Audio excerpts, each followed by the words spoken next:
You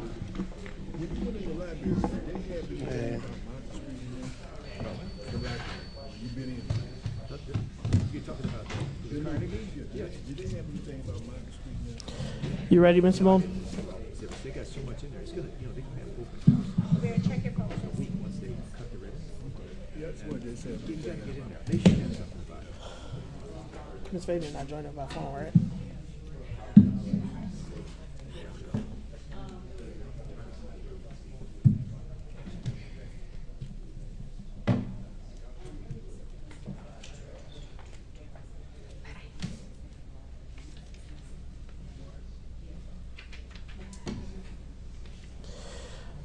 All right.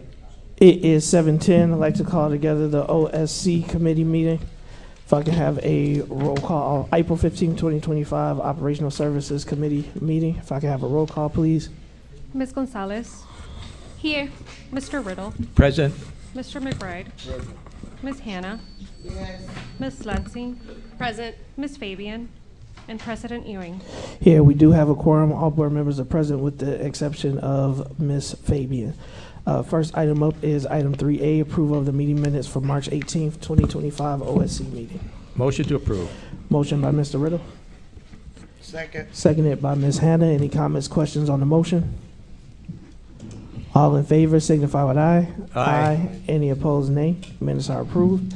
All right, these next items are informational items for OSC. We're going to go through them. The community, if you have a question on these items, just raise your hand. When I get to the letter and I call it out, just make sure I see you and wait to be recognized, and they'll come around with a microphone. What's the item 5A is approval of backflow preventer replacement at multiple schools. And can we, okay, you got it right there. Never mind. You good? Yeah. All right. Item 5B, North Elementary security camera installation request. My only comment related to this, Deputy Moten, is we've been approving a lot of security replacements and installation. Can we get an update on where we are with progress on installation? I mean, I think the other board should see what has been made by, the progress that has been made by year end. Item C, game time play core. What's that? What's that? What's that? What's that? Yes. So good evening, board members, superintendent, staff, and community. Item C, the Game Time Play Core, is for a playground set that was not ADA accessible at Robbie Lightfoot. That's something that we actually brought to the board previously. We are requesting a budget adjustment for that particular item of $1,978.92, as well as a change in funding source. Previously, we had $80,000 allocated from the pre-K grant. Now the full project is going to need to be charged to fund 60 capital projects. So that's why it's on the agenda for you this evening. And so the two different amounts, 200, glasses, 219,000. $219,579.11, and we're adjusting it down. No, up. That's not what it It's said. what, yeah, it says Yes. adjusted to 171. Thank you, Ms. Gonzalez. It's being adjusted down. Yes, ma'am. So the initial amount is being adjusted. There were two separate companies involved, but the final invoice that you see for the $171,000 amount is inclusive of each. So yes, we're correcting the budget amount, which is a decrease, and adjusting the funding source for the whole project, which is 100% Fund 60 capital project as opposed to Fund 60 with an $80,000 contribution from the pre-K grant. And we wanted to ensure that was clear for the board, and we amend the approval that was previously done for this item. Ms. Lindsay. Sorry, I'm unclear. You said because it's number 2 on the item, the 80,000 was removed. Why is that removed? So the 80,000, and let me see. Ms. Harrison can help support this, but previously there was an $80,000 contribution from the pre-K grant towards this project, and it was removed, and I'm going to ask Ms. Harrison to give you that rationale. Okay, thank you. Is that the money that had to be sent back?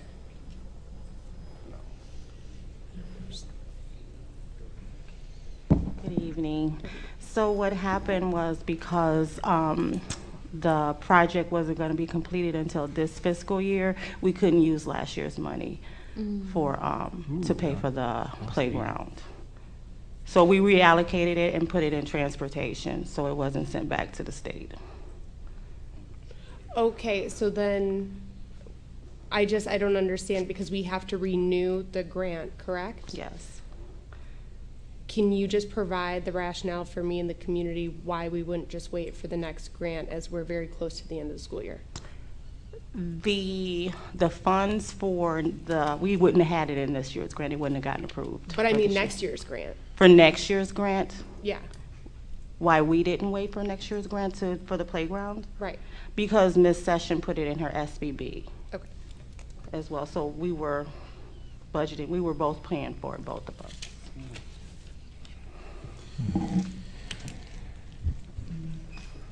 Thank you. All right, item D, safety and security consultant agreement renewal. Yeah, I would like this item held over, because I have questions about it, and We're not taking action this evening, so what questions, can Okay. we get those in? Because it's Yeah, I planned for can. action at the next board meeting. okay. Number one, as I look through this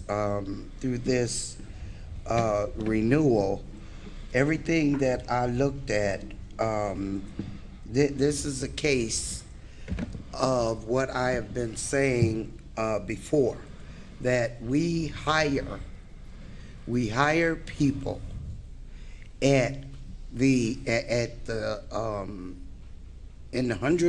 hundreds of thousands of dollars to do the jobs. And the very thing that I looked through, our safety director is able to do this. And Mr. Moulton, can you tell me how long has this consultant been working with the safety department?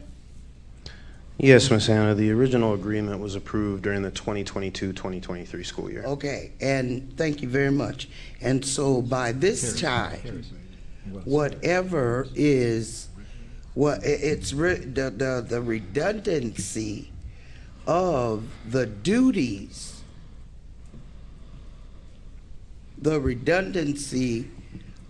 the duties, that the consultant will be doing, it's already being done, has already been done.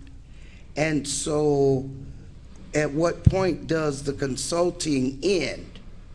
Because the 70, my calculations, if they're right, but I need to find out what does it mean, duration through June 30th, 2026. What does that mean? How many exact months is that? Because at $7,500 a month for basically on-call consulting, that's $90,000 or more. And why are we doing that? Our safety department has been doing these things long before R.J. Harris. And so my thing is, I can't support it. It's redundancy. It is, it's money that we could put maybe in hiring a couple more safety officers. And the trainings, the director has been through all of these trainings, and so why can't he train his staff? We don't need third-party people coming in, training for what they think our staff needs, okay? And so this is something that I certainly hope that the board looks at. And as a matter of fact, one other question: what is Title VII in reference to safety staff? What is Title VII? So that, Ms. Hannah, that would be staff-to-staff contact that may be deemed inappropriate. But isn't that under sexual harassment and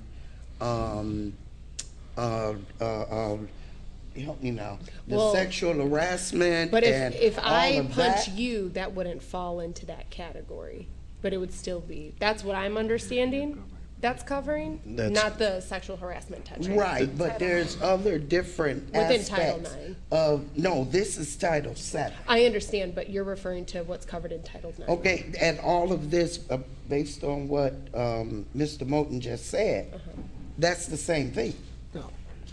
So, Ms. Hannah, so there are two items identified on the staff development tab, the Title VII as well as sexual harassment, workplace harassment. Staff to staff, staff to student, you know, we are trying to be supportive of the staff and development. Professional development has been a goal and a priority of this organization. We're also being responsive to things that we've seen recently. And the professional development will go on with or without without spending $90,000 on a consultant. Why are we continually? Can we let them answer that question? Let me finish my But you did, statement. I Ms. haven't Hannah. asked the question. You did. Why are we spending the money? Okay, but Why I- are they making the recommendation? So I think to let him respond, and then if you have additional questions, you can ask him. So that way it's clear and he can, that's what I'm recommending, Ms. Hannah. Because right now, if you want to go, and why are you making the Okay, recommendation? because I wanted to say some more stuff. Yeah, no, thank you for the questions, Ms. Hannah. It's, as I said, it's in response to things that we've seen recently in the district, as well as an uptick, but we also want to be proactive as possible. The fixed price, which is presented before you this evening, covers all of the items within this scope of work. Previously, we reported back in March of 2024 things that had been addressed during the 2022-2023, as well as the 2023-2024 school year. There are some additional items included in this scope that extends beyond the safety department to help address some of those concerns, as well as some additional coaching and liaison work that's listed before you. And so,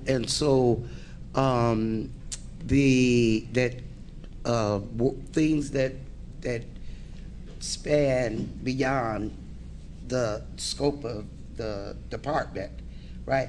That's why we pay the ex-police chief to consult with us too. So we're basically paying two consultants to come in and to tell the safety director, how to do his job that we paid him, we hired him for, Ms. Hannah, along with, excuse me, Mr. but I President. think he can provide clarity because you talked about the police chief. So can you speak to that, Mr.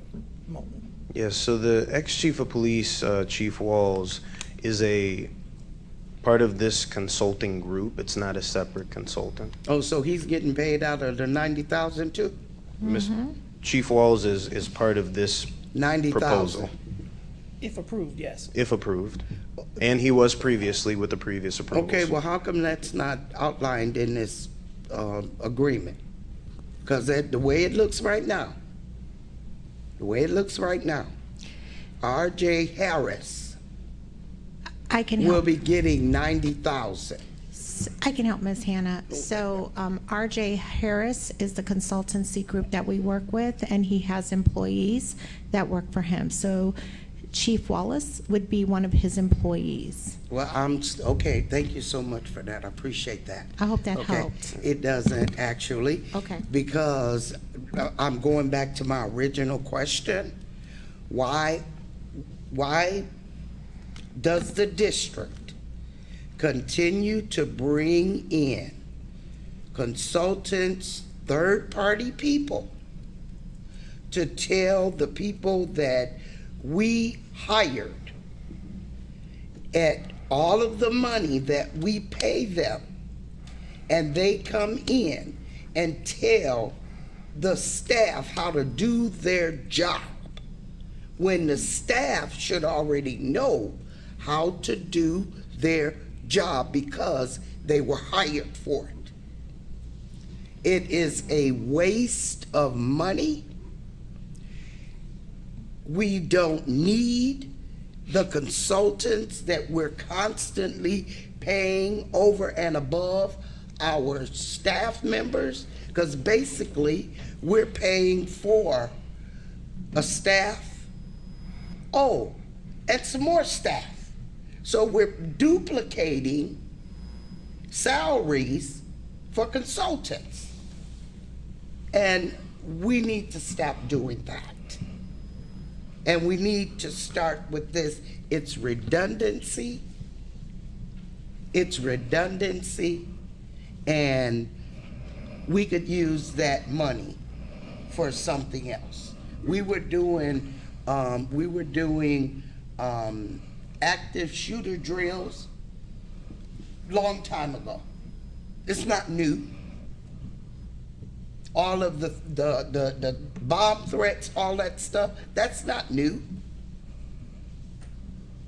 It's a waste of money, and we need to be more concerned about where we're spending money,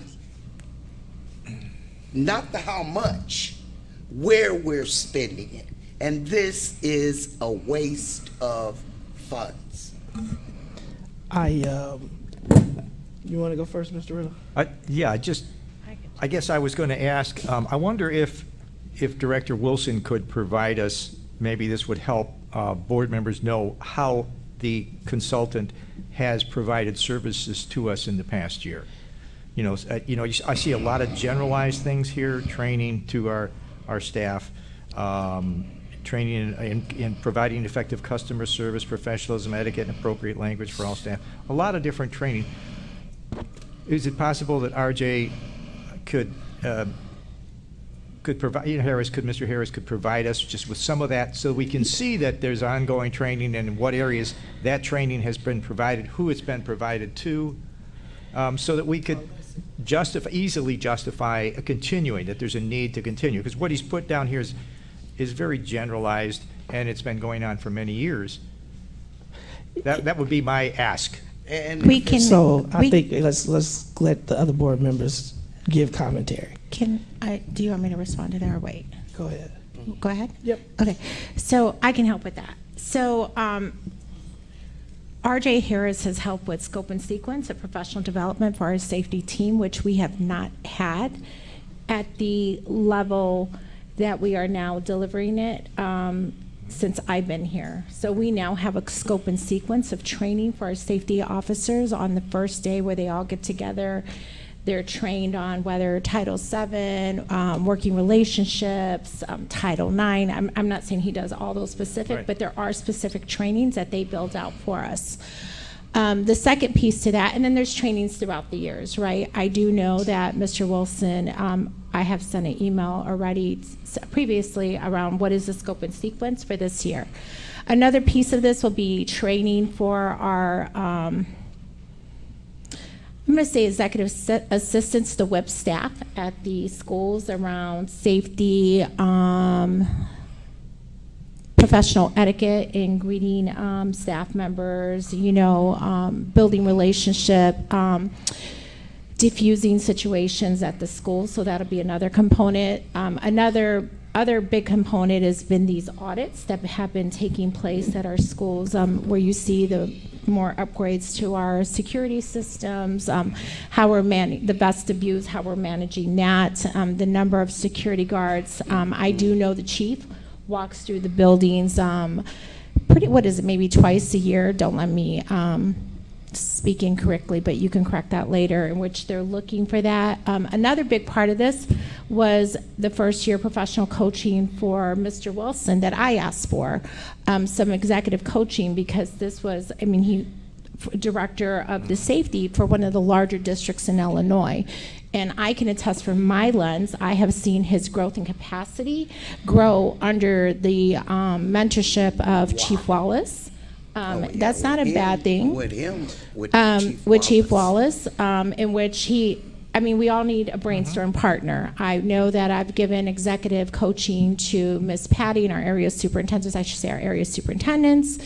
Mr. Moulton, I get executive coaching, so that is not a deficiency. It's actually investing in our employees because we want them to stay here and we want to improve their capacity, and also give them a sounding board that they can, if they're having, problems or they have an idea, somebody else outside of the organization that can be that thought partner for them.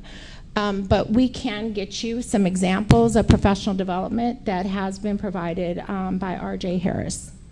Yeah, so, Ms. Lindsay, and then I'll give my 2 cents. Sorry.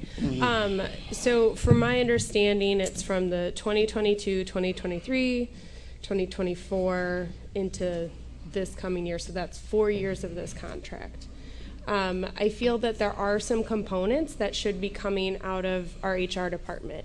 I think these soft skills are beneficial for our entire district, not just the security staff. So to me, it doesn't make sense that we're just targeting this group to give this development for. We should be investing in something that is district-wide and available to everyone, because we work in public schools. There is an element of customer service to this.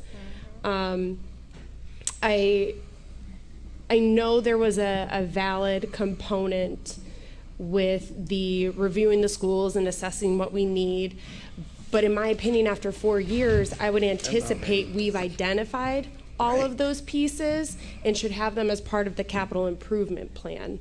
So I am having a bit of a harder time, and it's not just because it's the safety department. And to Ms. Hannah's point, you didn't say it directly, so correct me if I'm wrong, but it's just across the board, where if we have these requirements on our job descriptions to make you qualified for the position, we're expecting some skills.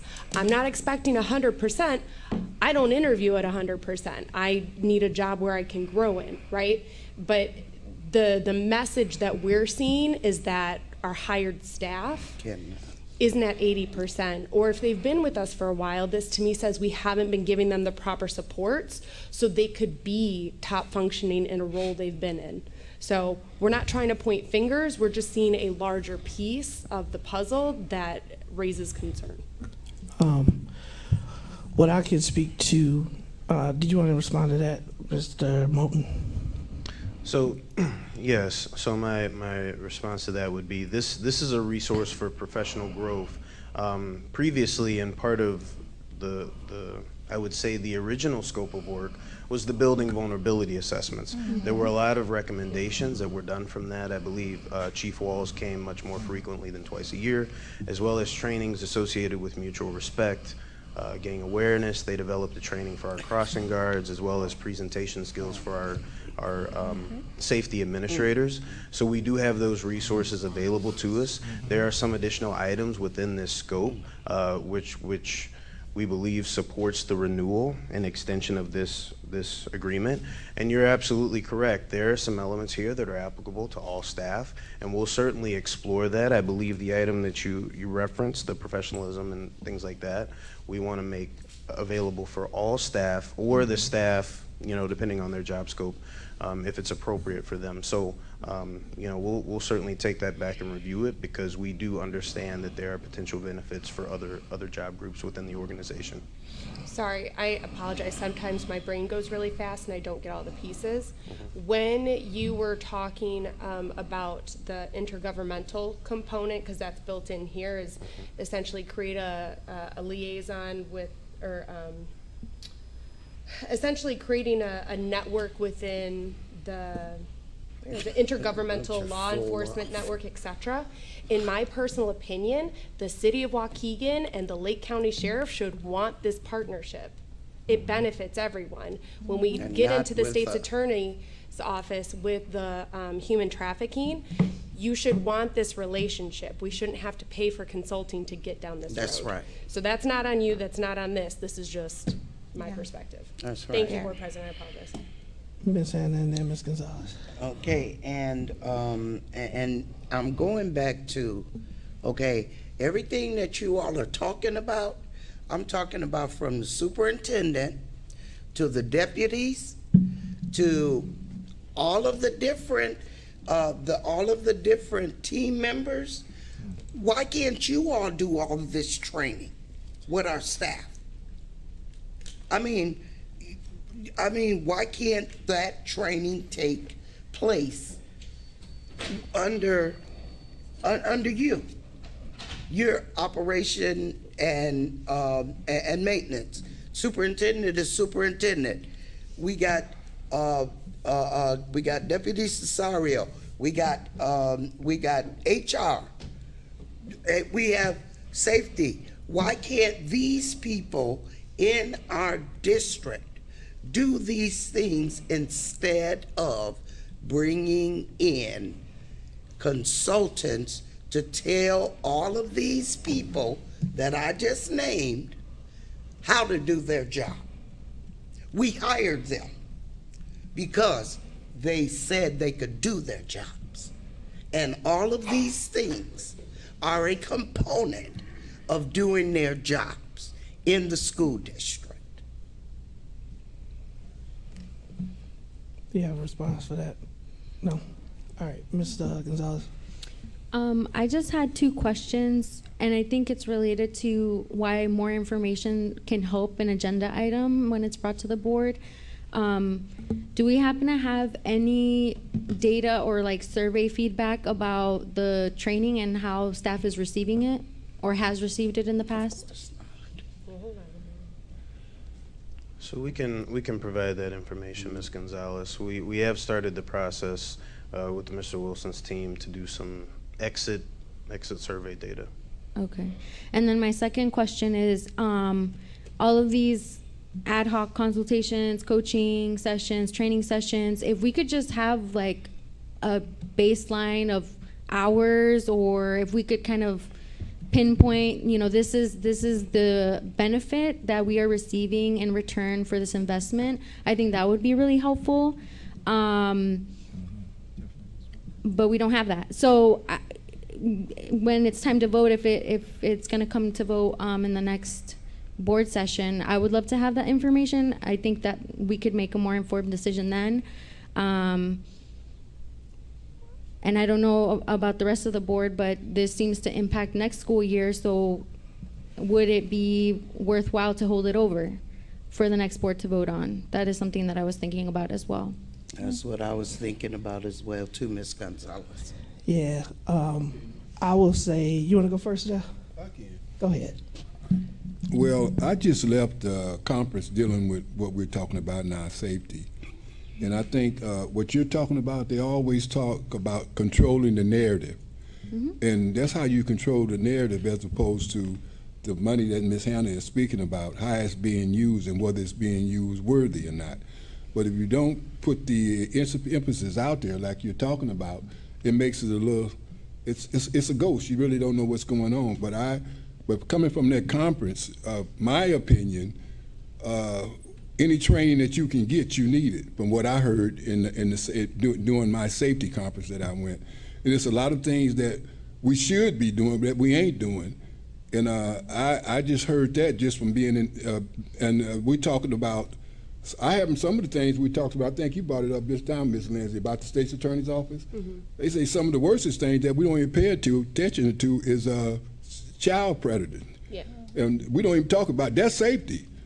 In one of the in the conference, I think they talked about staff giving children their telephone numbers, and I didn't realize it, but we don't have a policy like that. That's all I can think of. But if they got a policy in one of the schools, if you do that, you're automatically terminated.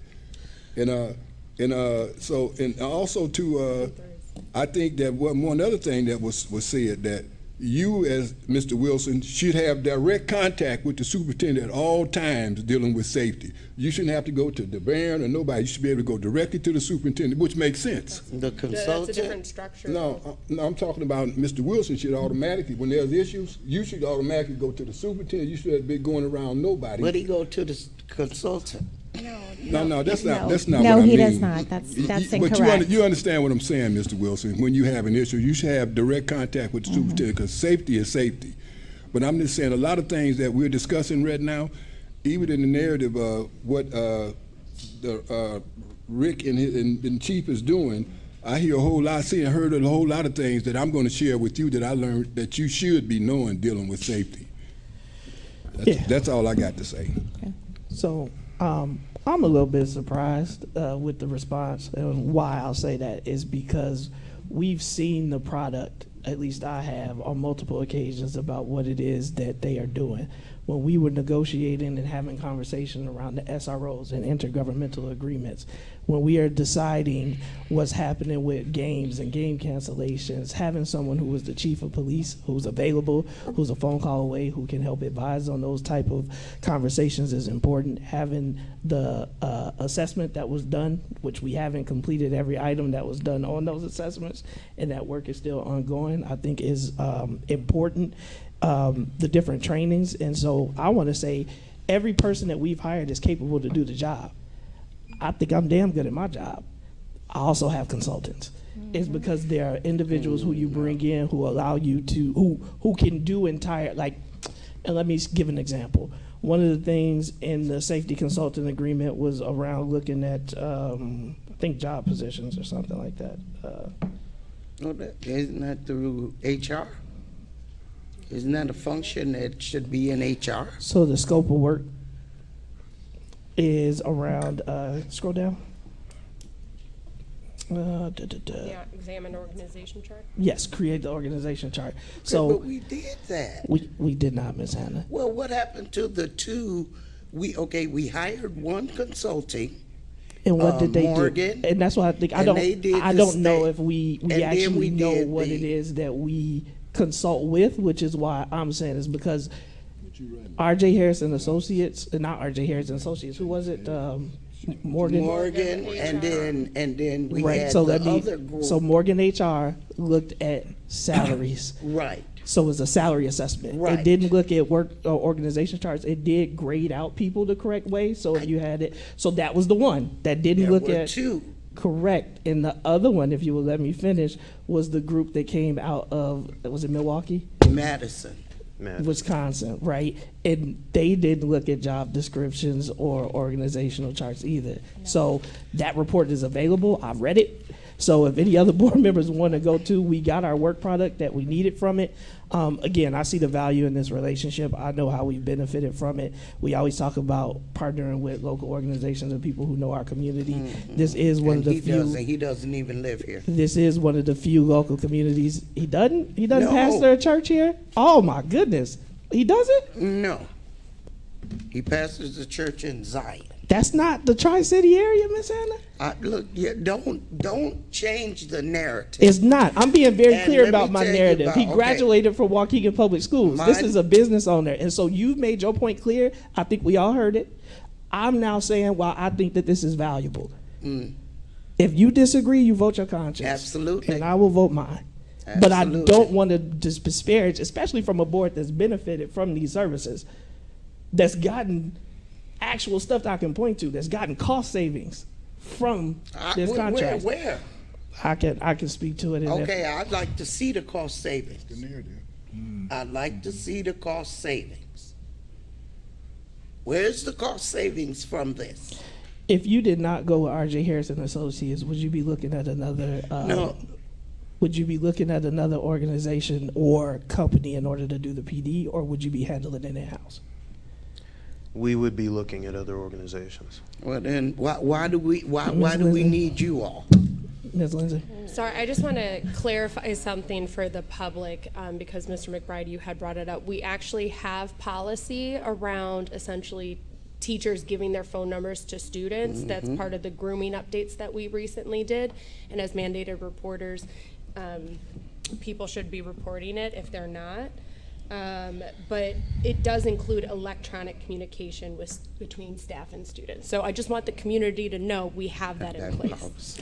Thank you for that clarification. I also want to state, and I have to respond because I see my staff and I see how intent and impact, right? So, yes, there's a lot of brilliant people in this room, and there's many years of educational training, etc., and everyone has an expertise, and they're hired for their expertise.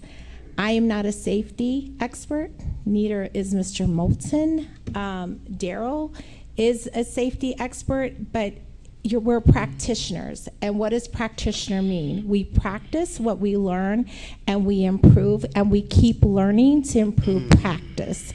And that's why teachers, administrators, we are practitioners. And so we are constantly learning, constantly evolving. The laws are changing. Technology is changing. We're living in a different world today than we lived in 5 years ago. There's different school threats. There's different tools out there to utilize. So I do want to say our staff is very knowledgeable, and they do have expertise in specific areas and many other areas. But we can't be experts in everything, right? And so where we need support is where we go and we find the experts that can help us and give us the knowledge and support the work that we do here to ensure that we have a safe environment for all stakeholders. I love that narrative. So on that note, we'll bring back the data that you asked for, along with some cost savings, I'd and like to we'll see- bring that back for next Tuesday's meeting.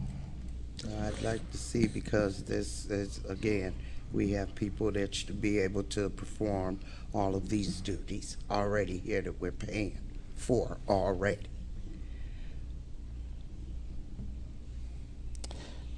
Item E. I just have a comment on this one. I'm really excited to see this is on the agenda because this is specifically what we as a board asked for. And it's 5,500 plus reimbursable expenses. I think I'd just like clarification on what that could be / escalate to, because if it's reimbursable expenses to $10,000, that's different than like $2,000. Yes, so Ms. Lindsay, I'm glad you asked that question. It is quite possible that it could be that. We are calling in this agency now because they couldn't be here physically this evening. But it could possibly be that a majority of that would be the travel and the time they would be in district to do this work over the 3-day period or so that they've estimated. Go ahead, Mr. And we will, so prior to coming back to the board for approval, we'll try to get a tighter estimate on what those additional reimbursables are, so that you know what to anticipate. Okay, my question is, again, this is another item that is redundant, because if I am not mistaken, our food service goes through these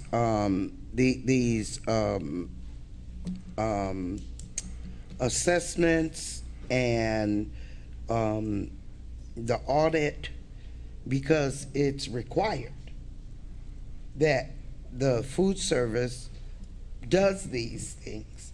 And we have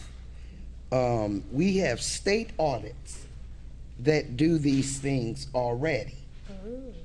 Okay, and so again, this is another example of bringing somebody in, paying somebody money to do something that is already being done. Now, whether the board members know this stuff or not, then I think that the information needs to be given to the board members so that they would know. These things, there's no need to spend $5,000 or more to do a study on our food service. That's mandated. It has to get done with all of the equipment, everything that was noted. It has to get done. We got. I mean, it's already being done. Why are you recommending a consultant, Deputy Moulton?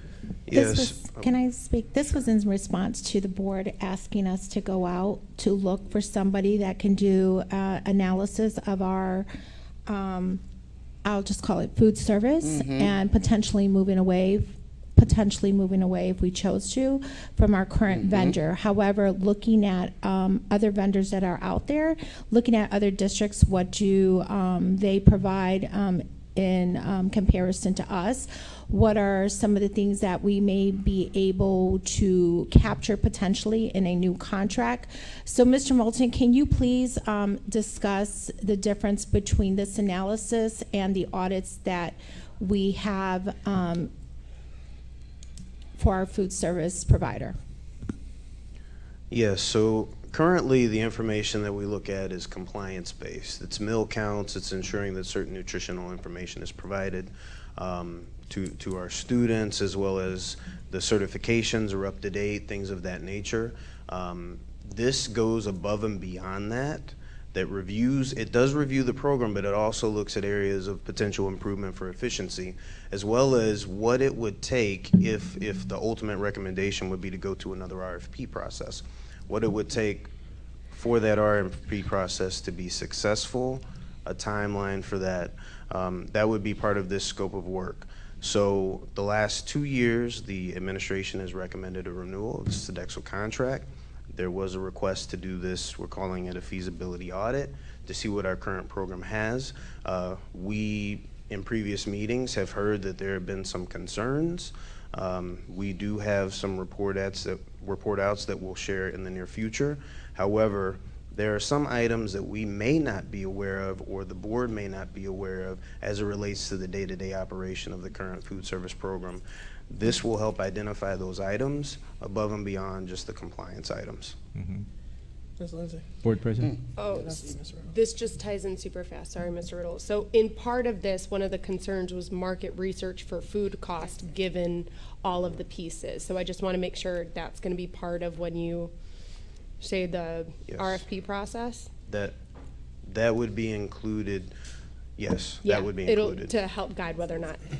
And then with this process, I know it's not something talked about very widely, but I would be curious as to how those companies handle employee feedback, right?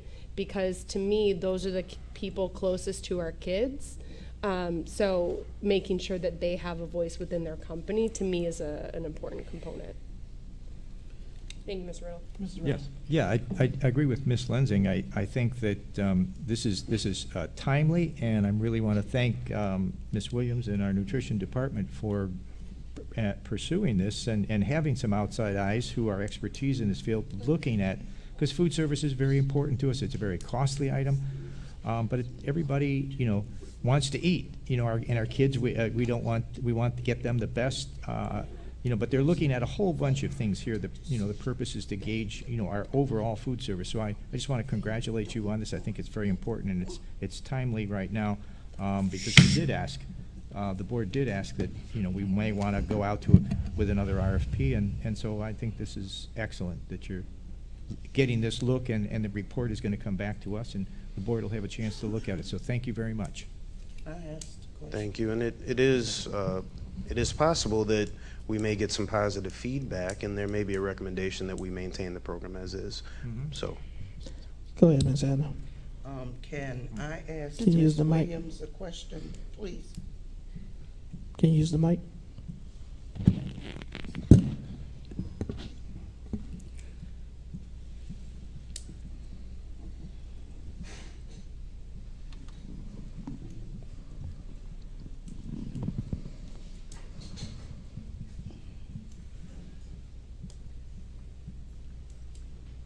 Good evening.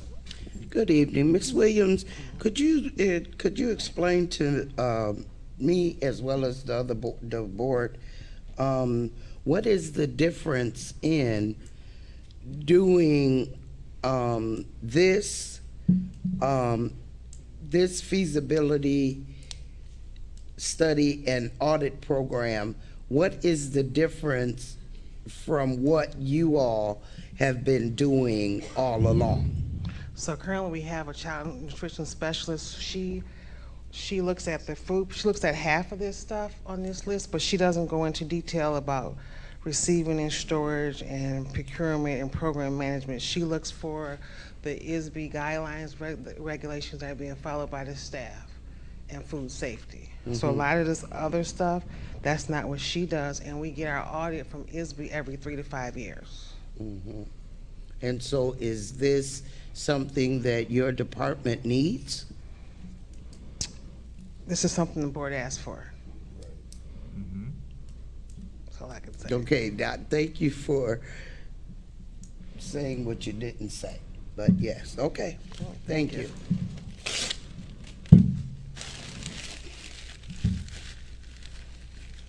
What does it mean if the board doesn't support this, Deputy Moulton? Nothing. What does it mean? It means we continue with the program. We have been very proactive in engaging Sodexo, and we've provided some of those updates in the past. We'll continue to do that to the extent that we can. And at the point in time next winter, when it's time for renewal, we'll provide a recommendation with the data that we've provided previously on whether or not we recommend renewing or something else. Right. And I just And I want to, think I'm that sorry. part of the board and the process has been the same way that we talked about the waivers for Jim, right? And what I'm putting in the context is if we do nothing, then in 5 years, what are we going to do? Put in another waiver. If we don't start to explore other options for food programming, we're going to continue to get complaints.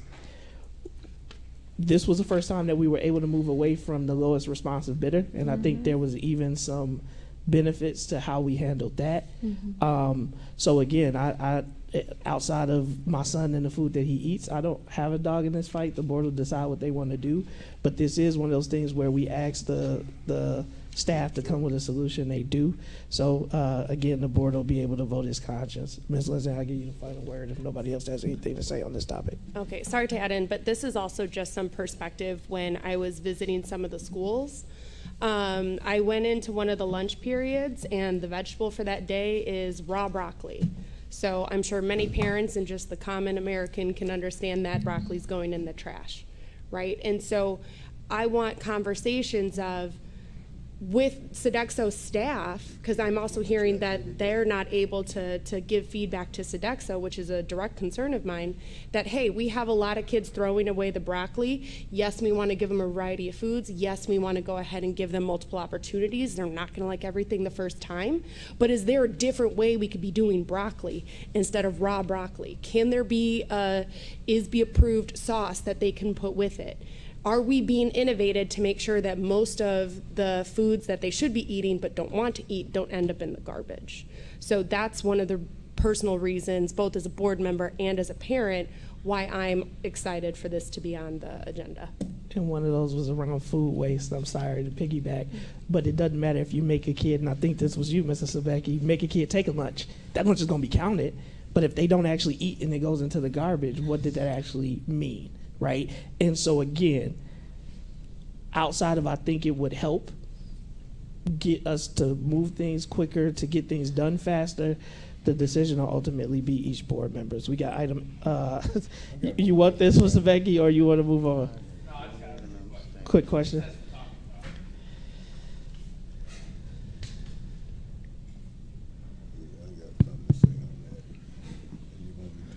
So my one thing, I'm gonna say it. When we're looking at food service, no matter who we choose, Sodexo, whoever we use, if we're paying for services that they say they're gonna provide and they don't provide, it needs to be in the contract that they must reimburse the district for what they did not provide us. Because essentially, they said we're getting menus, we're getting all this stuff. They never provided it, but we're paying the money for it. That was part of the contract. So they should be reimbursing the district for stuff that they said they were gonna give us and then didn't give us. Like that comment? Go ahead. They don't tell us that. Go ahead, Mr. McBride. Yeah, Ms. Lindsay's right. I see it every day, not just broccoli. They get carrots. They don't eat the carrots in the pack. They throw them in the garbage every day. That's the sweetest And I think the difference, from my observation, I don't know what Sodexo do, but I get a chance to see Airmark every day. And I think what it is they have a hostess menu. So kids have a variety to pick from. They don't want pizza, they got hamburger. They don't want hamburger, they got turkey. If they don't want turkey, they got a salad.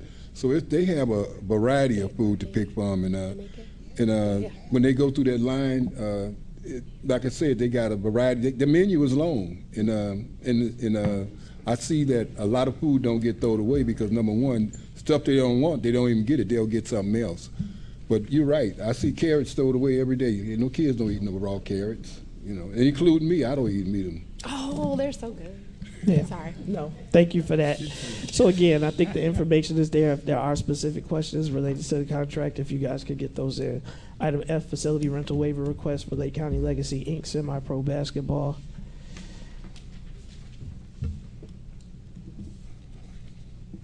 Yeah, so this was one that's been provided there for information.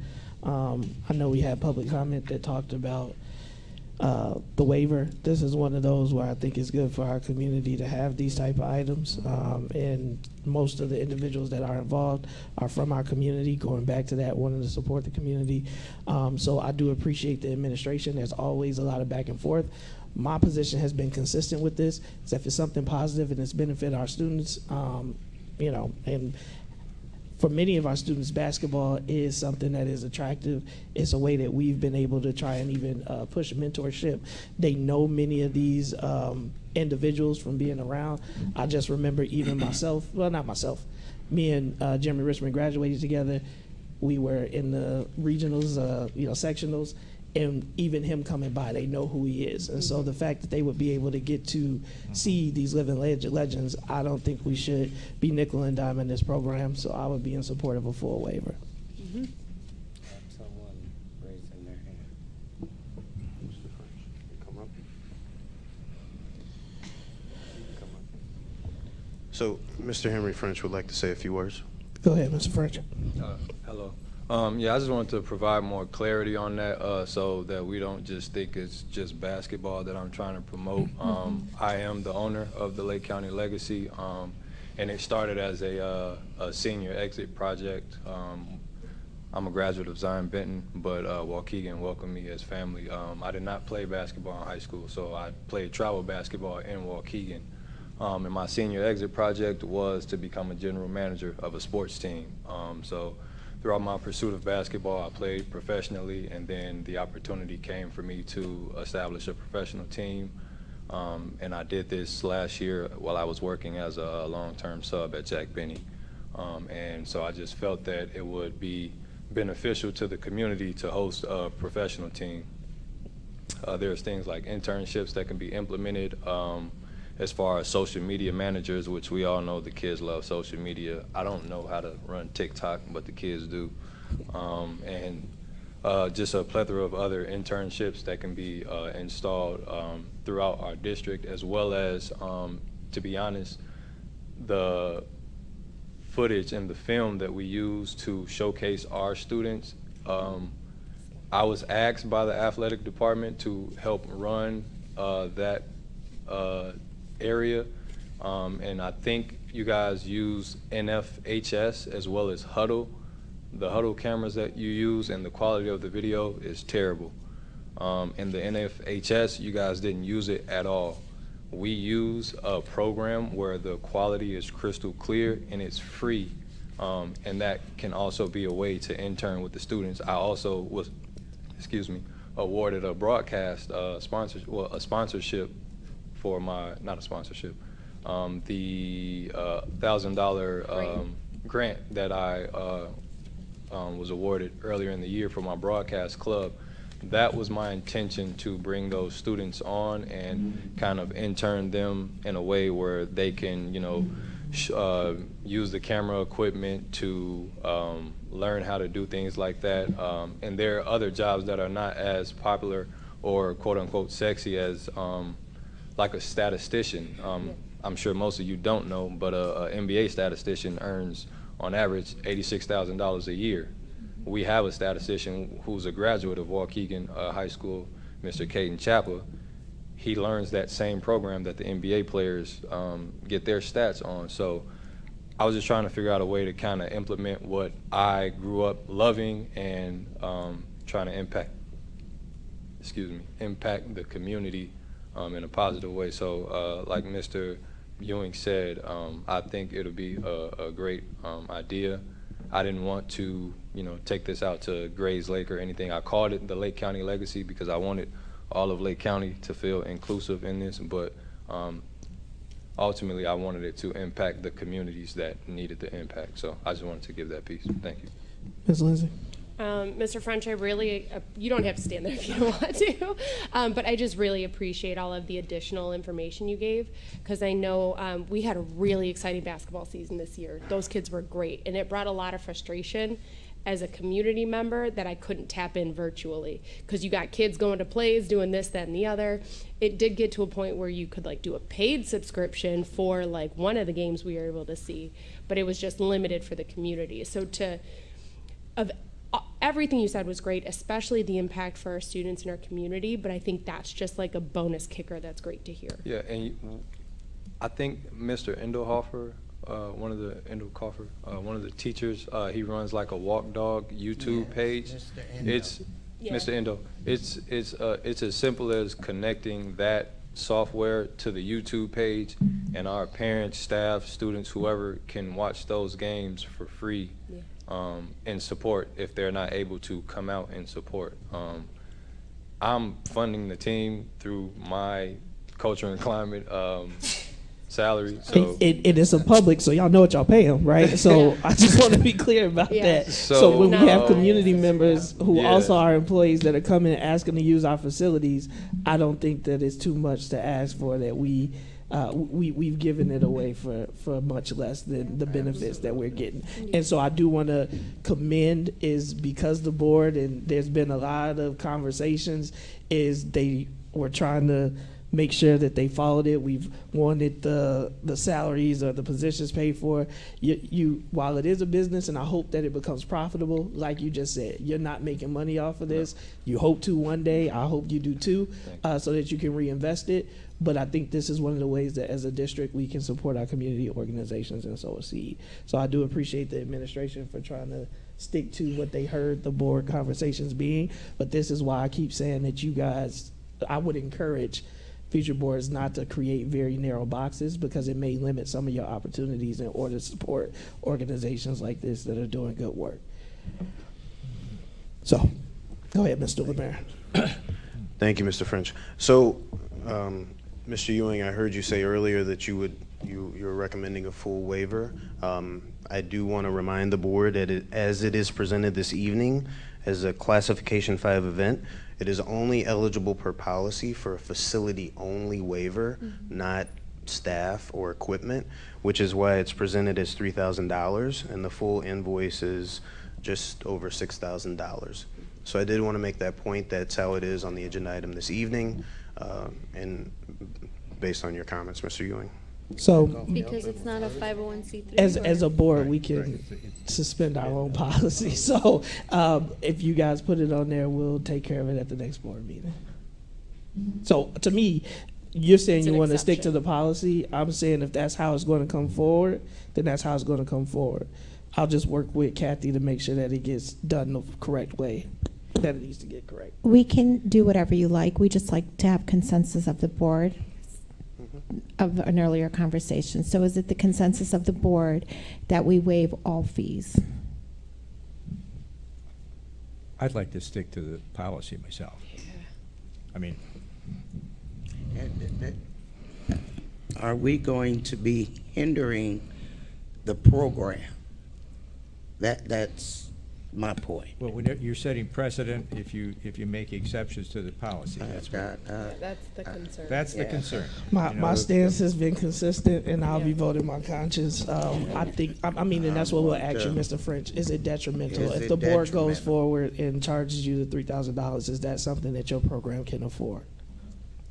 Okay, so, Did he say yes or He said no. So, again, each board member can, so what the superintendent is looking for is consensus, right Okay. there.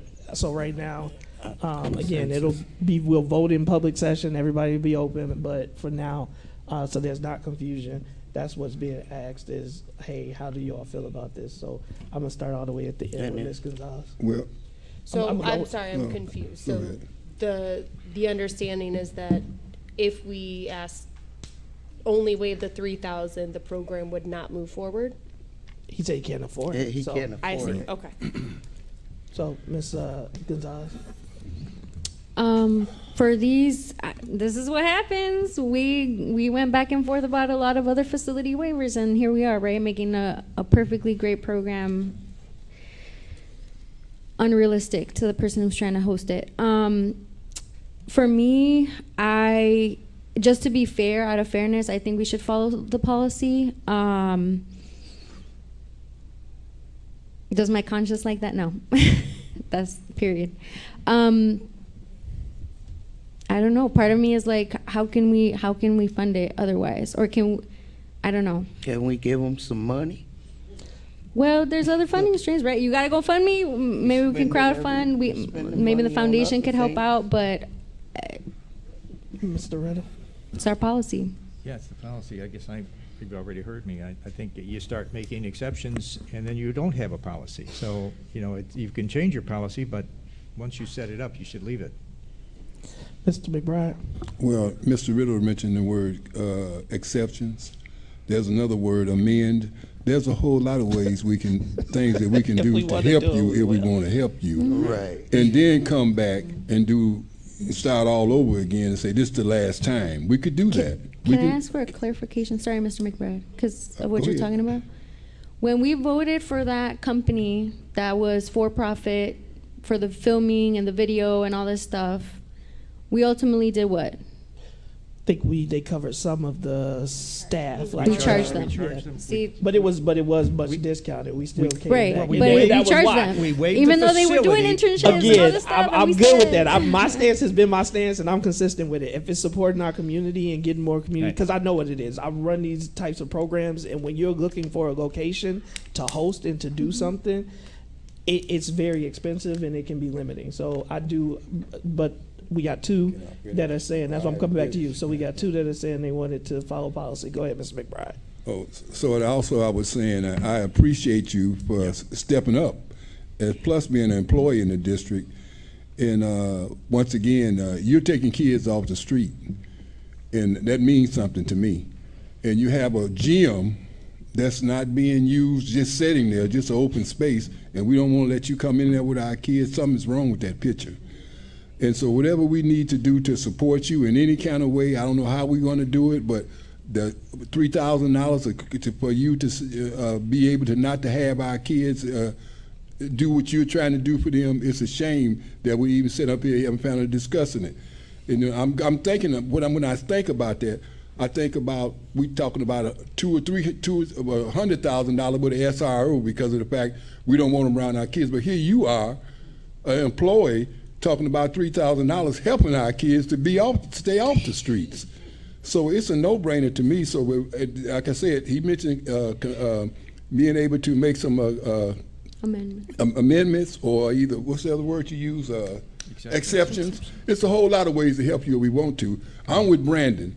The bottom line to it, I compliment you for doing what you're doing because just like Brandon, I think like he think.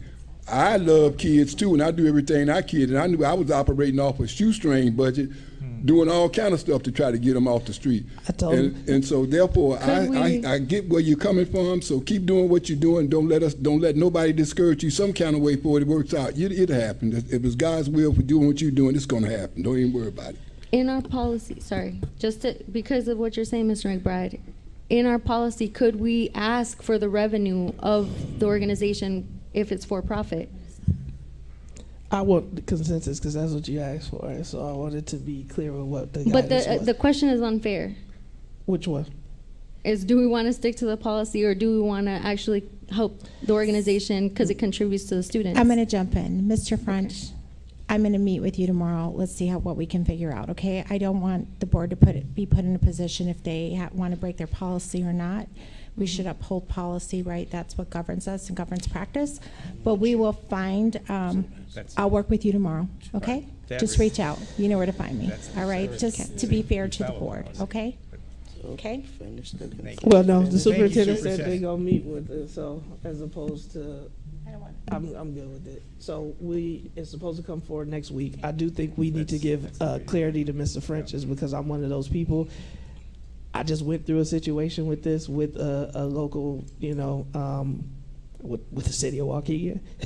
Is if you make it so unaffordable, then it takes it away. I commend Mr. McBride, is because I told him, Mr. McBride used to pull up on that south side in that white van. Kids used to get in. He'd take us to Belvedere Park, and we came back. You can't do that nowadays, right? You got to have waivers and all of that information. So we want to do it the right way, but we got to be able to come to some type of consensus.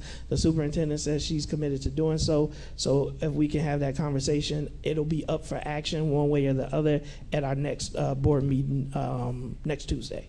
All right. And if I can, and Mr. French, I too know what it's like working with children. Yes, ma'am. And working on a shoestring budget. I get it, where you just don't have it, but you still work for the kids. So I got you. And we used to get mad and criticize when all Miss Hannah wanted was a gym. That's all I wanted was like a that's gym. what I'm saying. All she wanted was a gym. and again, so I'm not gonna get on my soapbox, but I know what you're going through, and I hope that I believe we will be able to figure it out. So what we'll do is we'll keep going with the agenda. We got item G, attendance at the National School Public Relations Association 2025 seminar. Is Todd Smith, is he an? That's H, Mr. Riddle. Oh, okay. G. Oh. If no questions Oh, on G, okay, now sorry. we're at H. So we got Todd Smith, basic SRO training request. Okay. Just wanted to clarify, this is our employee that's going, or do we have an SRO that that we're hiring, that we're sending to this training? This is our employee. He is currently in ESS, one of Okay. our newest ESS. Okay, that's fine. Great. Awesome. Thank you. And then we got item I, which is the HR recruitment travel authorization. Oh, Yes, HR travel. yeah. Oh, so Not that. I think like to Ms. Gonzalez's point, right, it is helpful for us to make a fully informed decision. So I'm not a huge fan of Mexico, Puerto Rico, HBCUs, and others. Like that's very broad in general. I think as board members, we want to know what the plan of action is for recruiting. Like, does others include going to Wisconsin, Iowa, here within Illinois? Like, what does that mean? And then, just for my memory, when was the last time we traveled for recruitment? Sure. I'll ask Mr. Figueroa to come up and address those questions.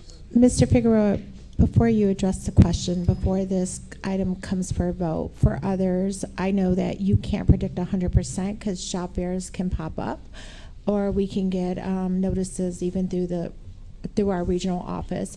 But as much as possible, can you please detail the others as far as colleges or wherever you're going recruiting that you know are some of the staples? I'm sure some of this changes, but not a lot of it, and just list it for the board so that they have knowledge of it when the action item comes up. But then I'll turn it over to you. Good evening, members of the board, Ms. Plasencia, superintendent, staff, people at home watching today.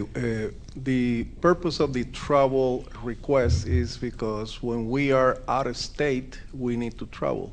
We have some trips already that took place within the last 12 months for HBCUs, for example, so that requires accommodation, air tickets. When we do local, it's just a one-day trip and we come back home, or it's something very localized.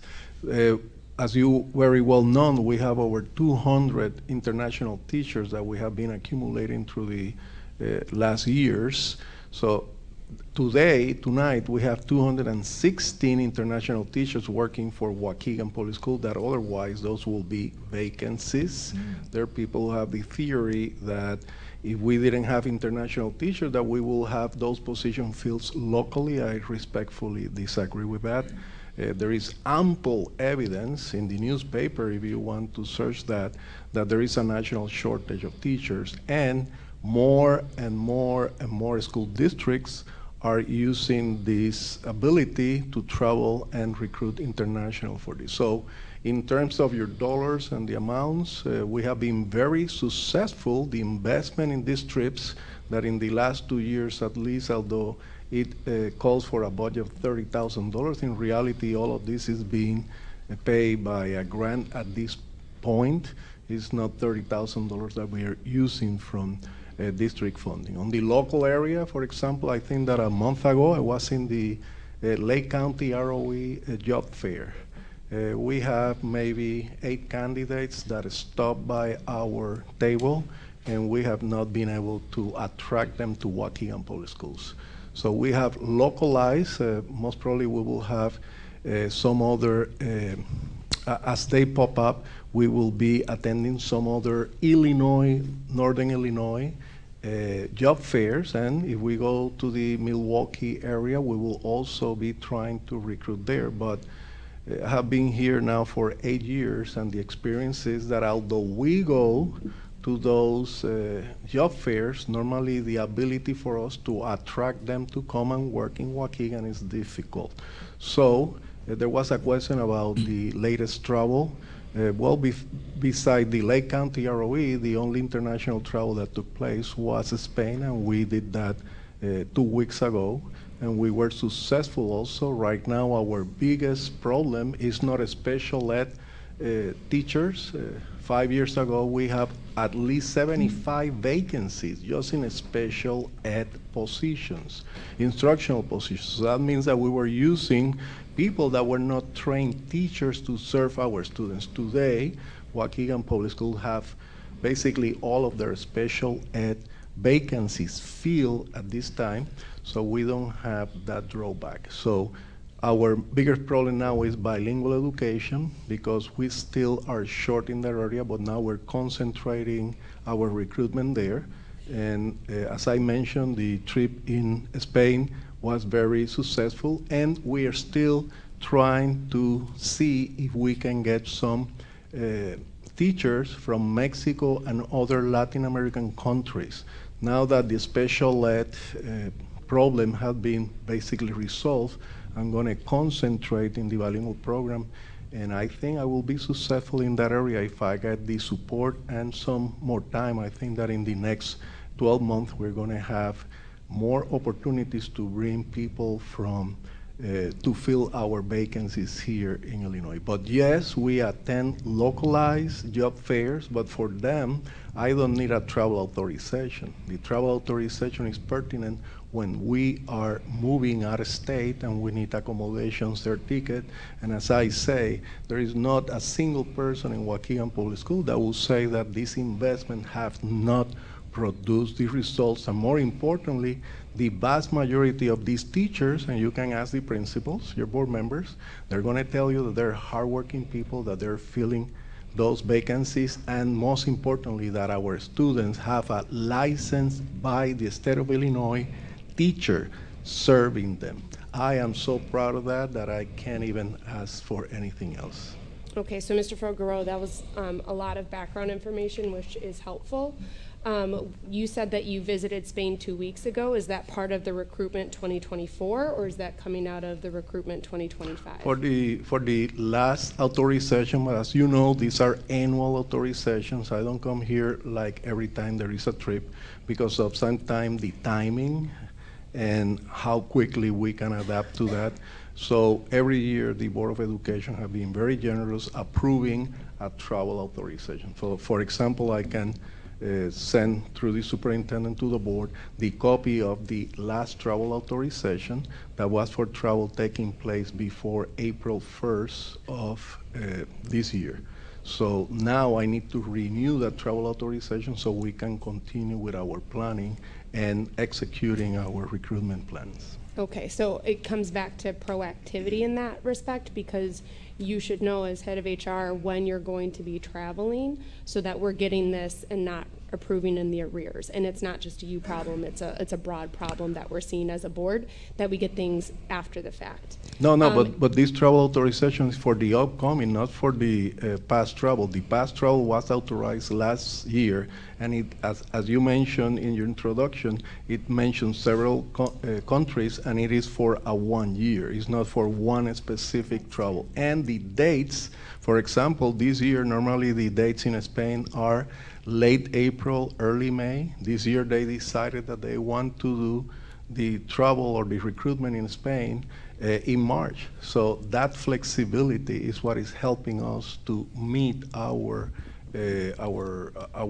meet our desire and our plans to be successful. So I will say that I need that flexibility, because this pop up all of the sudden sometimes, and we need to be ready to act, and that authorization provides that I hate ability. to interrupt you, but we go to these on an annual basis. So if you don't know if it's going to happen in April or in March, in January or in December, we should be able to have, I'm going to need this for 2025.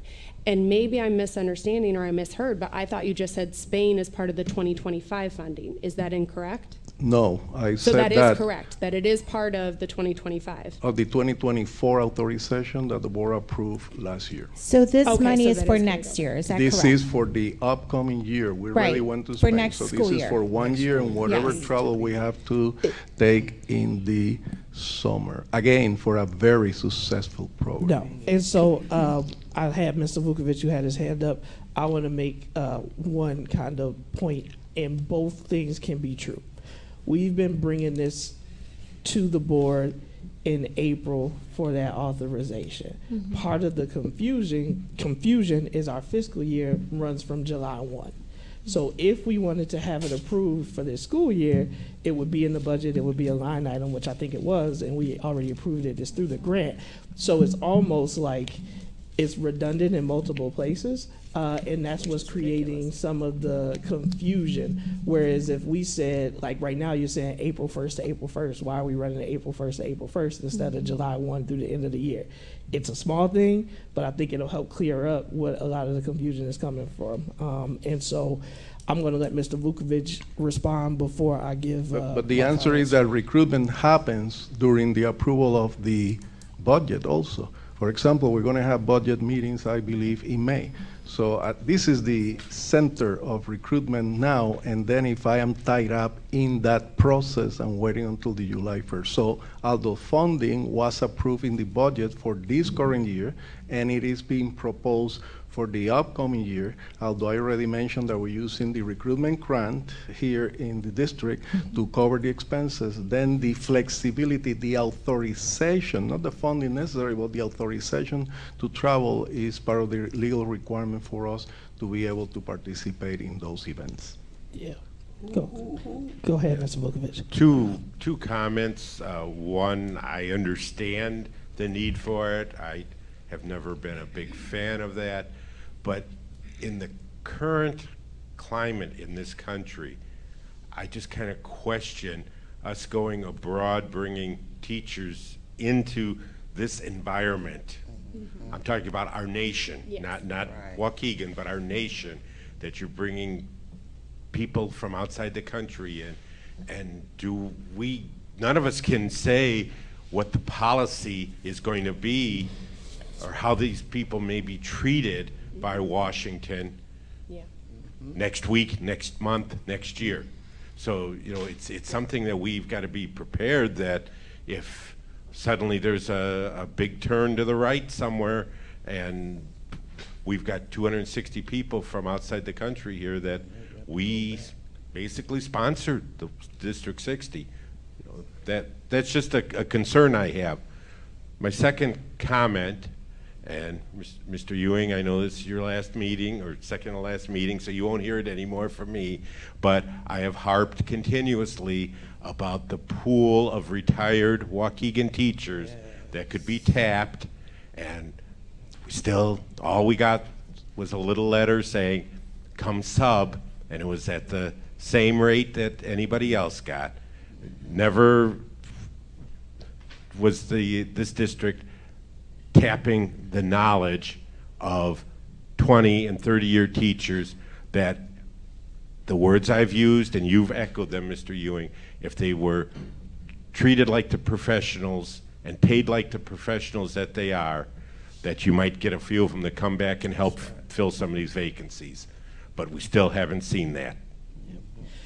And those were my comments. So Mr.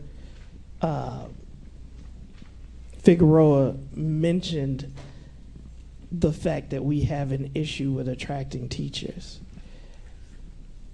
Just like we said before, if we don't address those systemic issues, then we are going to continue to be in the same place that we are.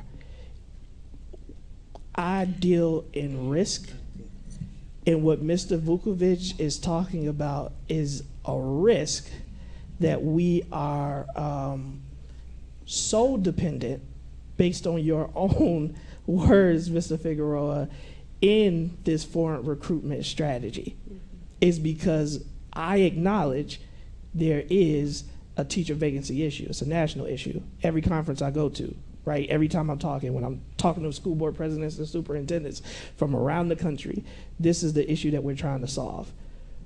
If we continue to have the reputation, and I want to use that word intentionally, and that's at every level that we have, if we continue to be towards the bottom as it relates to pay, if it continues to be a perception that Waukegan is a difficult and inhospitable district, no, you're not going to attract local talent, the limited local talent that exists. And we are at a risk. I believe that we need to continue with this strategy for now, but you have to have a backup plan, and we have to be thinking about it, and we have to be able to move and pivot, and we have to continue to decrease our reliance, is because Waukegan has always been a city of migrants. Always has. I think it should be, will remain, right, a place where we welcome our migrants. I think our students have benefited primarily from exposure to different nationalities. I think it is a great opportunity for them. But I'm just talking as a matter as a banker in finance, as somebody who runs an organization, I get heartburn from the number of vacancies that we have and from our reliance on our international teachers, given the craziness that's happened at Washington. There are some creative things that we can do here as a school district that I am disappointed that we couldn't get further on. One of those that we talked about, which would benefit all teachers, was not a retention. It was, well, we did the retention bonus, but it was around a recruitment incentive, right, for individuals that are coming here. There are all types of things that we can do in order to be more attractive. And if we aren't having the conversation around how we can become a more attractive district, then we're going to continue to have an issue with filling our positions. Mr. Sabecki. All right, I got a couple things I just want to clarify. Mr. Figueroa, you stated that bringing international teachers in is a benefit because those are vacancies that are now filled with certified teachers. But on the other hand, it could be vice versa, because I'm going to use my own son right here. He graduated last year. His junior year, he had a teacher that was from abroad.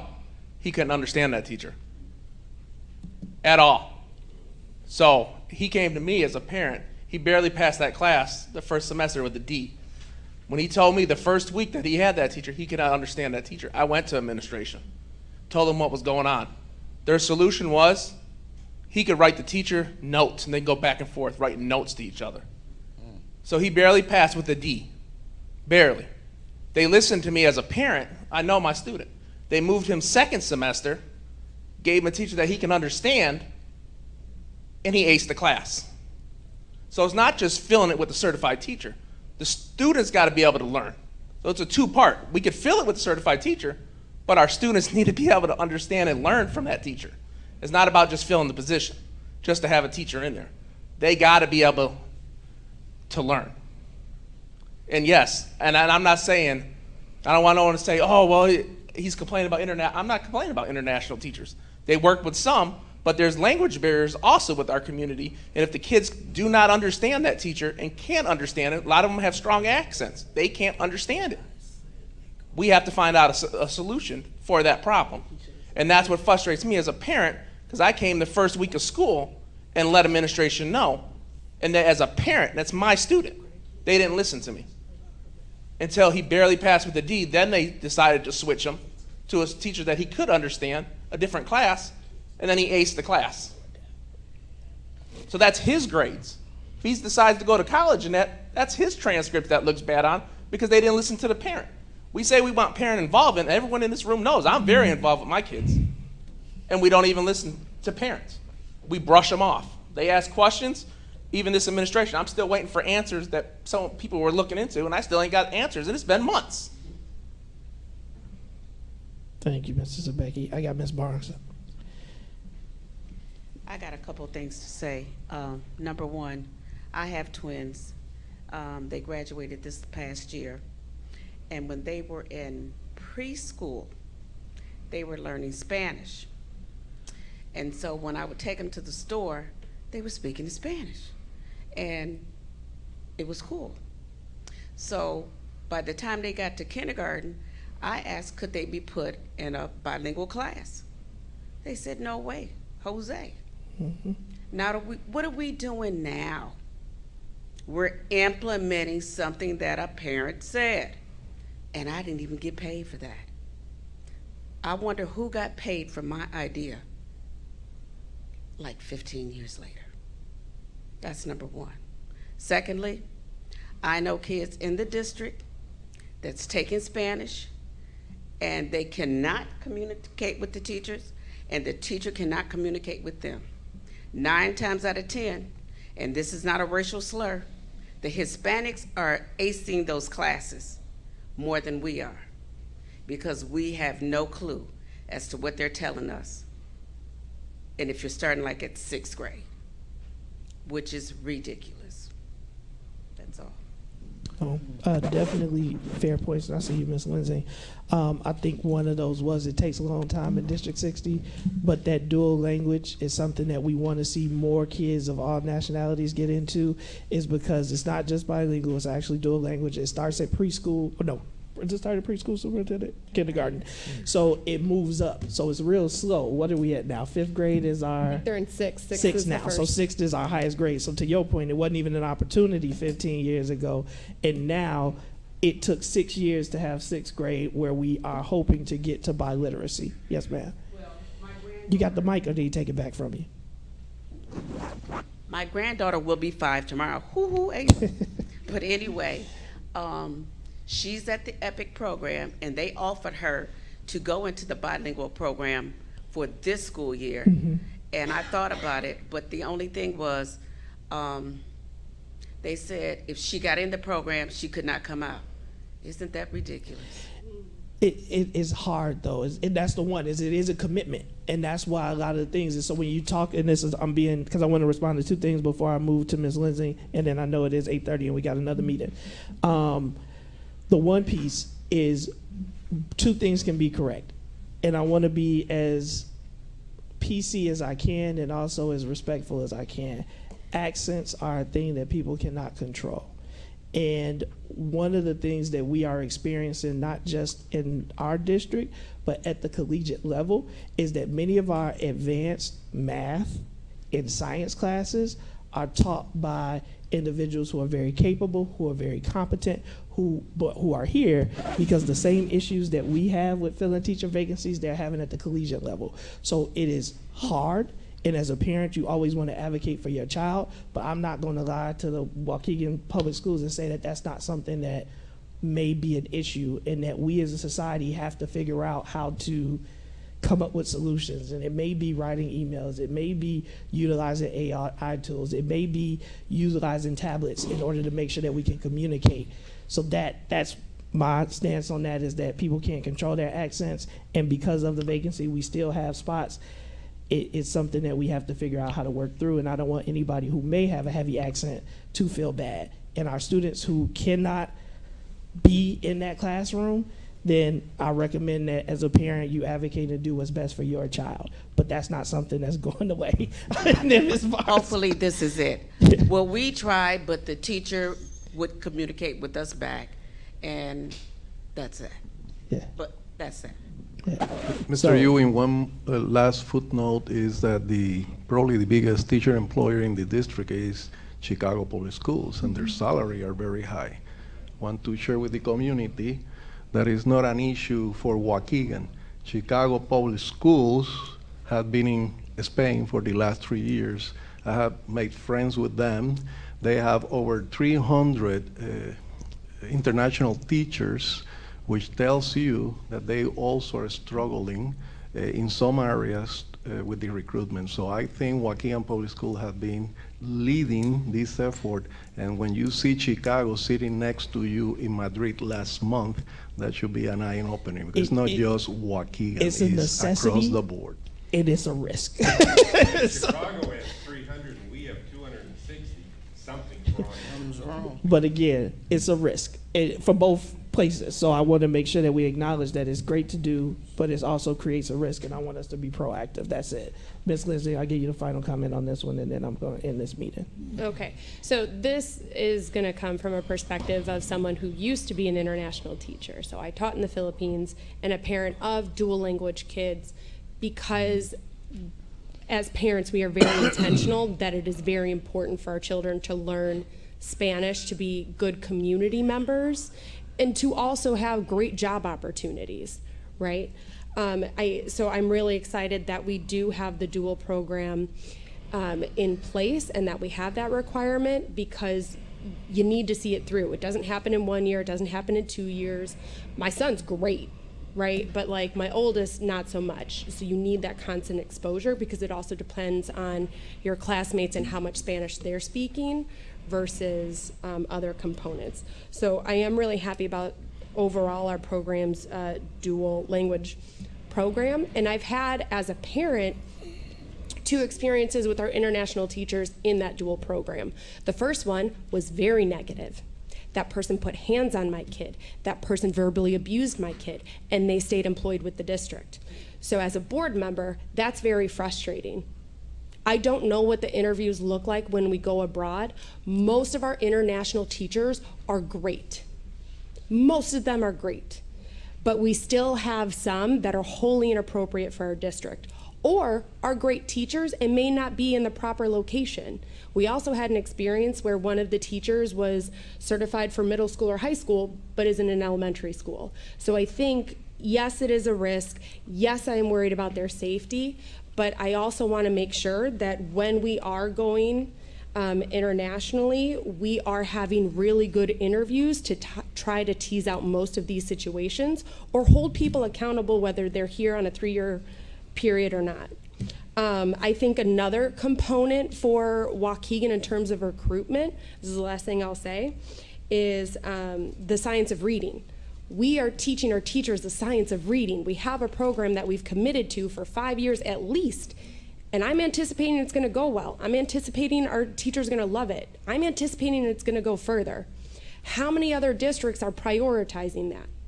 Most of the colleges of education are not doing the science of reading. Ms. Hannah and I spoke, and she said there are some actually coming out based on your literacy council and what you told us, but a majority aren't. Or if you're 1 or 2 years under your belt as a teacher, you may have missed that boat. This is a prime location to get that knowledge and that skill set, because when I went to school, we didn't have that. I got that through my summer job, and people in college were asking me how to teach reading. So I think that should be one of the very foremost things that we're saying when we're hiring or looking to hire in neighboring states or within our state or across the nation. Thank you. And just one. Go ahead, Ms. Hannah. Just one. Okay, and you're gonna get us a report about your successes, right? With the recruiting here, abroad, and internationally, right? Yes, ma'am. Can I get that ask? He said I'm he got asking. it. So I mean, we get the report weekly, but if you want to come and We give get an the update, report weekly? the vacancy report, yes, ma'am. I'm not looking for the vacancy report. I'm looking for the direct results. Right. So I believe that information Okay. is held in the vacancy report, but if you want to tease that out and provide it to the board, Yes, Mr. sir. Figueroa usually does his kind of end of the year report in, Yes. well, he does two, Yes, sir. one in May and one in August. August. Yeah, so. And do you have a team? Your team that goes for the recruiting? Normally, I am the leader of the team, or another person will come to me, or like we did with HBCUs, we have a principal and another staff also supporting that effort. They travel by themselves. Yeah, and I'm putting this out there right now, but I forgot we got a new board coming in. But I would like to go on a recruiting, okay, to accompany HR with a recruiting. Yes, ma'am. All right, so with that, other information is our reports. Motion to adjourn. Motion by Ms. Lindsay, Second. seconded by Mr. McBride. All in favor signify with aye. Aye. Any opposed, nay. Meeting is adjourned. 2 minutes, 3 minutes, 5 minutes, I'm sorry. If you guys go to the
55, I'd like to call to order the March 18th, 2025 Student Achievement Meeting. That will be exactly 10 minutes.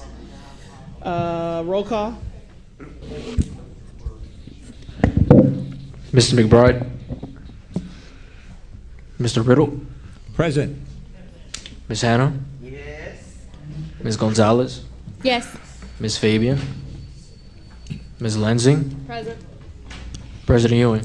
Here, we do have a quorum. Only board members currently not present are Mr. McBride, who I believe will be back any moment, and Ms. Fabian, who was unable to make it this evening. We have information items. There are no discussion items. So again, it is 8:55. Board And- President, do we want to approve the minutes? Oh, yes, thank you. Well, I'm just going through. I'll come back to that. I'm just giving my preamble of. Oh, okay. I don't want to be here past 9:05 is what I was saying. April 8th, the March 18th, 2025 minutes. Motion to approve item 3A. Motion to approve, Rick Riddle. Motion by Mr. Riddle. Second. Second by Ms. Gonzalez. Any comments or questions on the motion? Any corrections to the minutes? All in favor signify with aye. Aye. Any opposed, nay. Minutes are approved. I'm going to go through each of these letters one item at a time. If you have questions, please just wait for me to call your name. Again, just like in the previous meeting, community members can ask questions if they have one when we get to that item. Item 5A, McCall Live Spark Joyful Learning. The information is presented there. I just have a comment to be consistent with my prior voting that I will be voting no, not for the intent, not for the staff, but for the state. Awesome. All right, item B, payments for advanced placement exam fees for WHS students. C, 95% rap phonics curriculum for low incidence classroom. Rap phonics. Is that like something? Mike, Ms. Hannah. Mr. Deputy Cesario, Ms. Hannah has a question on item C. It is, this is for our DL students, Right. and so it's for the low incidence. It's Right.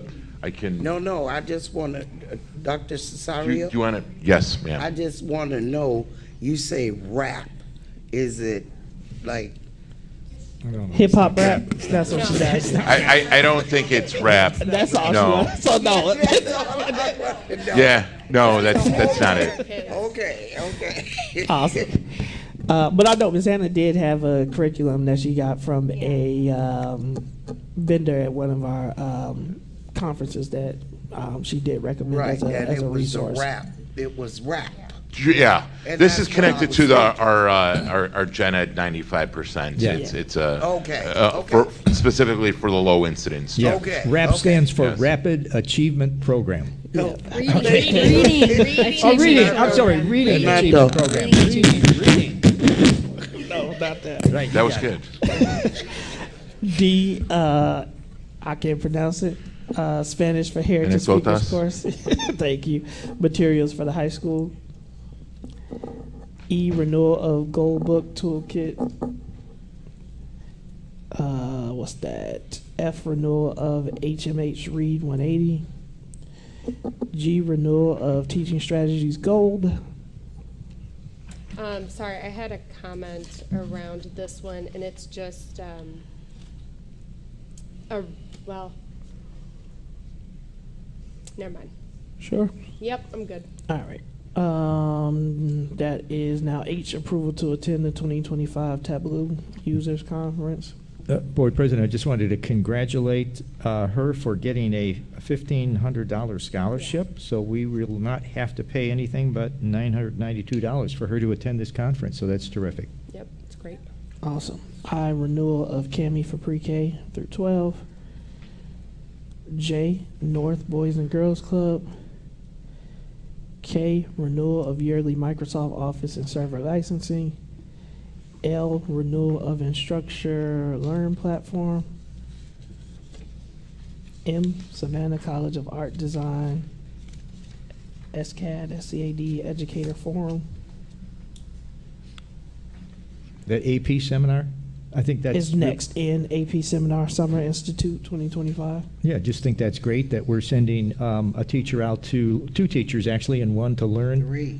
Well, three maybe, but anyway, one of them is going to be teaching that AP seminar. course, and that's terrific. I think it's good to get that experience, and hopefully we can expand that program. And approval to attend the virtual Orton Gillingham training. I just have a comment on this one. When we go to approve, can we just clean up the attachments? Maybe board docs like included something that shouldn't be on there. I see the SCAD attached to it. I see that too, yes. Yeah. We'll clean it up, thank you. Yeah. And two things before we close out, just for the board. We have our regular scheduled meeting on Tuesday. We will work with the superintendent because we do need to finish the evaluation process. If you can get it to me by Thursday, is that good, Ms. Hannah? Yeah. No, I'm just asking. That you could, yeah. When did you want to get that back? Thursday. If you Thursday, can. okay, Yeah. by Thursday, okay. What I did want to say is our next board meeting on Tuesday will take place here. So that will be the final, technically not the final, as I got to work out with legal, because Ms. Hannah, with me being the board president and us doing the installation on a different day, I don't want to sign a die until, and be technically without a board for a week. So we just got to, me and you will work through that with legal so that we do it all the right way. Let me know when you need to come. Yes, ma'am. The sign of die is we basically dissolve this board, Oh, but okay. because we aren't The reorganization in the meeting? the reorganizational meeting for the public and for the board will be on the 5th Tuesday. So if you want to come say bye to me and Ms. Gonzalez. 5th Tuesday, okay. What you saying, Nick? The 5th? And that'll be at 214 Washington. Oh, 214 Washington, nice. Yes, so Oh, we gonna start over there? So what for we're the going. new board. Yes, ma'am. Good evening, everyone. I'm going to be quick because you all get to go home when I'm done talking. So for the seating of the new board on the 29th, what we're going to likely be exploring is not dissolving the board until that The day. 29th. Yeah, And that's so what I you'd- thought we you would would have do, a but yeah. very, very brief meeting. You would dissolve the board and then jump into the very next meeting. Yeah. That way, Okay. there's the continuity there. We don't go again. Like you Yes, said, I didn't want to, over- like see power for a week where, we could do stuff. So yes, we are on the same page, but just so we know, or the board can plan, that installation for the community and for the new board will take place at 248 Washington. The board has been, let me just speak for me. Mike. So we'll do our last meeting on Tuesday here, Yeah, and the but- 5th Tuesday meeting will be there. Well, the thing that my problem is that I have been inviting people, and now I got to go back and re-invite like 100 people, okay, and tell them that we won't be at Lincoln Center, that we'll be in downtown Waukegan. If they come here on accident, they can get there in 5 minutes. But Well, yes, ma'am. oh my God. I got you. We can talk, but yeah, right now the plan is for it to be Interested in that. at 214 Washington, which will be where the meetings for the new board will be taking place moving forward. Sorry, can I ask a general question? Yes, Because ma'am. it's on my brain and something that will apply to potentially the new board. So I believe this coming school year is our last year of the school calendar. And so we'll need to, 3 years, they usually do it. right, so I'm Yeah. just saying next school year, so that needs to be worked on this year. And my hope is we can start middle school later to follow the data, but as long as that's on. That's y'all. No, So I get that, No, but no. just so I know that that is coming, because that's. No, on I my would brain. say Ms. Lindsay is making a recommendation for time. Are you looking at start times? Is that what you were talking about For, middle yeah, school? middle school to start later, that's so gonna be a take the bigger elementary conversation. kids, get them dropped, Just so you know, that's something we would need to negotiate maybe a year out. It's too late. which is now. Yeah, so not for next year, But because we have next year in place. Got it. That's what, Yeah, okay, so yeah. next year, it's stated, that's But what it's it the is. last Okay, year, just- yes. we're on the same page. Okay, Just wanna make sure. Because I was just reading an article about they're going to be, You got the 1 minute start date, the start time. at the federal level. No, the start time is going into later in August.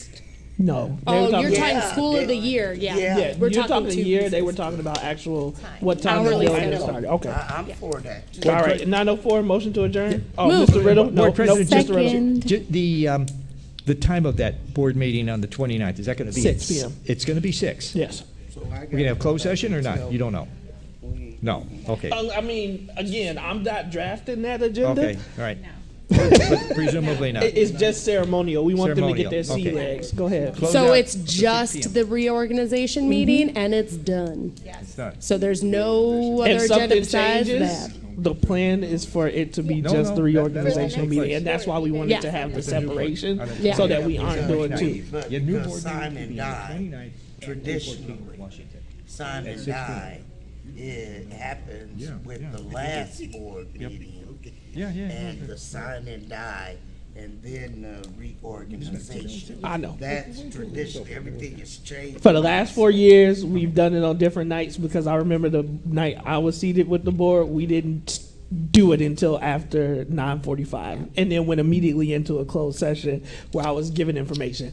I don't think that's, I didn't like it, and so I wanted to be more ceremonial, and I want to give that board a fresh start, and for you Okay, all so to do we're your not gonna have a reorganizational, and then I'm going to have to, obviously, I don't need new information, but there are going to be some transition meetings that happen between me and whoever becomes the president to make sure they know where everything is. So, with that, we got a motion and a second. I'm gonna say Adriana was the motion, Riddle was the second. All in favor? Aye. Any opposed? Nay. Meeting is Meeting's adjourned. adjourned.